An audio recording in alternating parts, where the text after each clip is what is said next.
Hi everyone, my name is Katie Rendon, and today I'll be doing my video presentation on Sony cyber attack. So first we're going to look at whether international law applies to the situation. In order to determine whether the United States can respond to the cyber attack on Sony by North Korea, we must first find that the United States has the authority to do so.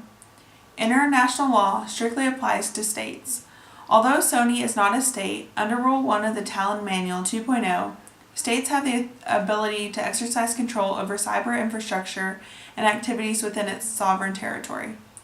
Sony Pictures is a cyber infrastructure located within the U.S. territory.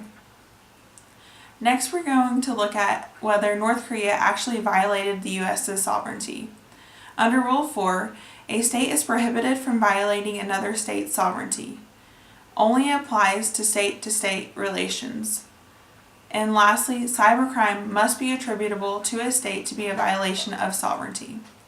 The FBI found that the attack was by a foreign government, which was North Korea, on a target within the United States, which was Sony Pictures. North Korea violated the United States sovereignty by using malware that destroyed Sony's global digital network. In addition, we're also going to look at North Korea's threat. A cyber operation that constitutes a threat or use of force against the territorial integrity or political independence of any state is prohibited. North Korea threatened the United States with serious consequences if America refused to conduct a mutual investigation and continued to link North Korea to the Sony attack. North Korea has the ability to carry out these threats. Threat can be classified as an unlawful use of a threat.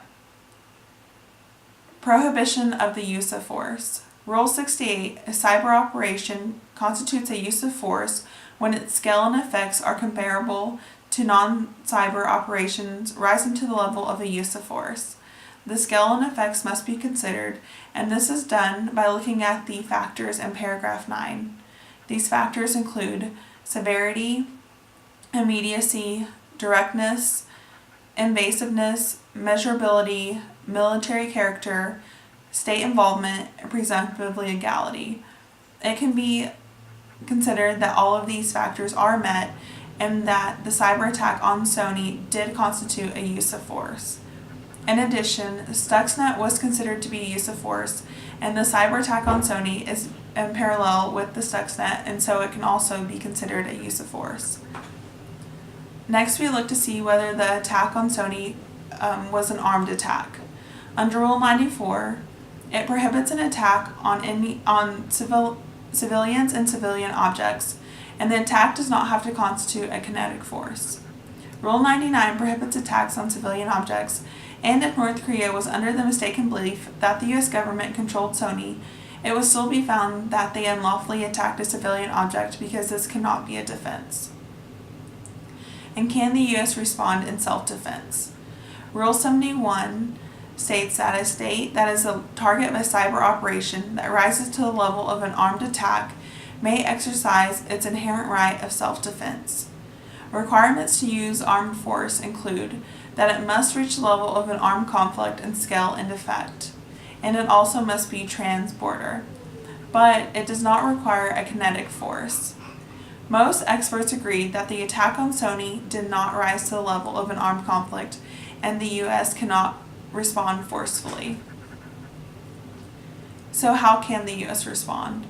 Under Rule 20, a state may be entitled to take countermeasures, whether cyber in nature or not, in response to a breach of an international legal obligation that is owed by another state. It may only be taken to induce a responsible state to comply with legal obligations it owes an injured state, which is under Rule 21.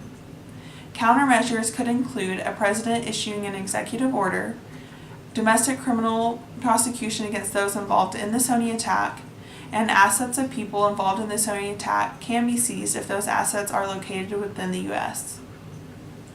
In conclusion, North Korea violated the United States sovereignty by commencing a cyber attack against Sony.